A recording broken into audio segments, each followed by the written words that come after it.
Dating mayor ng Iloilo na si Jid Patrick Mobilog nagsalita sa House of Representatives upang itanggi ang mga paratang ng dating Pangulo na siya ay isang drug protector. Pakinggan natin ang kanyang salaysay. Mga iginagalang na mga miyembro ng Kamara de Representantes, Your Honors, good morning. Noong mga nakaraang linggo, nabalitaan ko po ang pagnanais na makapagsalita ako na maging resource person sa hearing ng Quad Committee. And I would like to take this opportunity to thank each one of you for allowing me to speak. Maraming salamat po. Napaisip ako nang marinig ko ang balita. Sabi ko sa sarili, ito na siguro ang tamang pagkakataon na malaya akong kukuha ng lakas ng loob at magsasalita ng katotohanan kahit ako pa ay natatakot at may pangamba sa aking buhay. Una po sa lahat, I declare that I was not and never will be a drug protector. I don't know personally nor did I benefit in any way from any illegal drug personality in Iloilo or anywhere else. After 7 years of exile, dahil sa napolitika at walang basihang mga akusasyon, kaliwat kanang mga paratang at higit sa lahat mga banta sa aking buhay at sa buhay ng aking pamilya, narito po ako ngayon at humaharap po sa inyo. Naging kabataang barangay chairman, number 1 city councilor, vice mayor, at mayor in 2010, 13, and 16.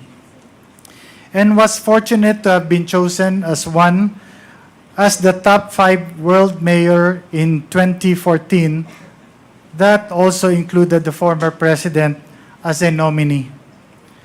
In the campaign against illegal drugs, as mayor, and as mandated by law, I am aware of my authority to set local policies and priorities related to crime and drugs. I'm also aware that under the law, the PNP and PDEA handle crime investigation and response, and the combating of drug trafficking and enforcement of drug laws, while the mayor relies on the police and PDEA to implement them. And so when I became mayor, and having made aware that there were existing drug groups in the city, I immediately initiated anti-illegal drug activities, campaign and policies, among others, multiple programs, one of which is to activate the Barangay Anti-Drug Abuse Councils. In 2014 po, according to PDEA, Iloilo City was the first in the country to have 100% of its BADAC activated.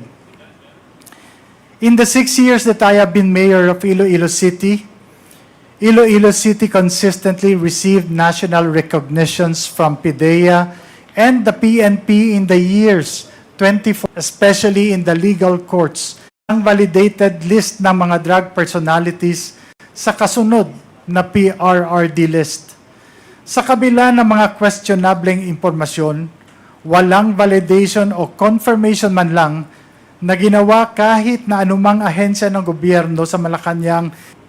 Mismo ang Regional Adjudication Committee o tinatawag na RAC ay nagsabi na wala Hill Pabilona at Iloilo City Police Director Colonel Remus Canieso officially ang nagpatotoo na wala rin ang pangalan ko sa drug list.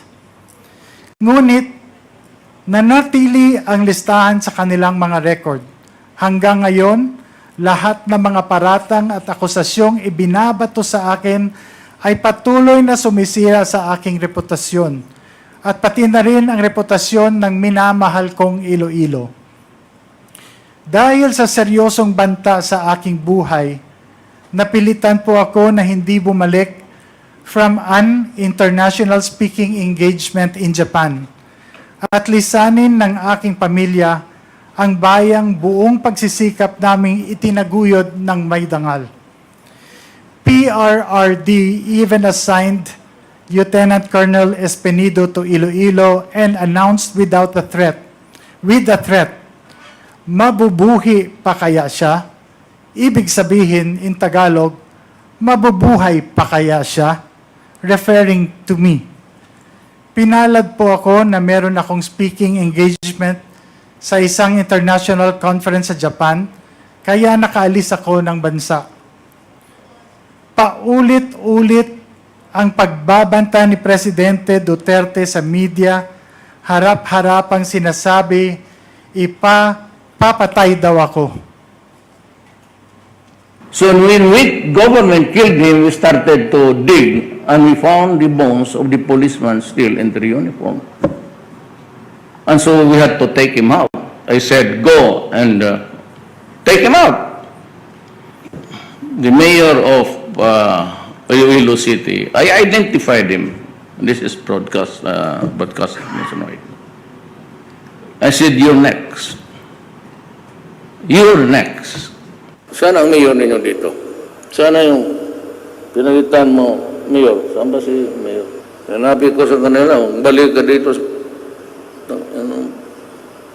Patayin talaga kita. Julius Ronald Pacificador, Amtek Antique, Jed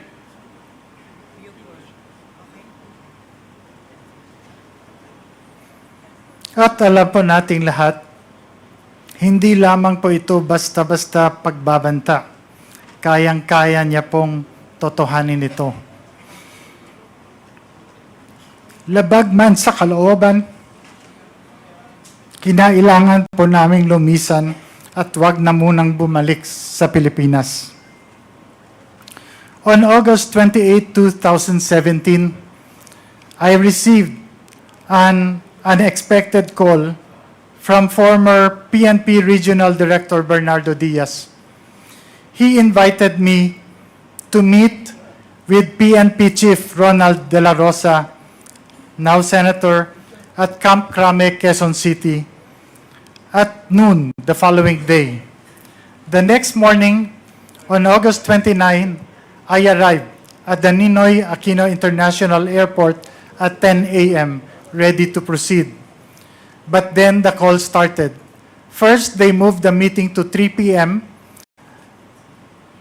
At around had been simmering next from a PNP colonel was paralyzed. Totoo nga bang isa siyang drug protector? O paratang lamang ng dating Pangulo? Mga kababayan, please comment your reaction. At maraming salamat sa inyong panonood.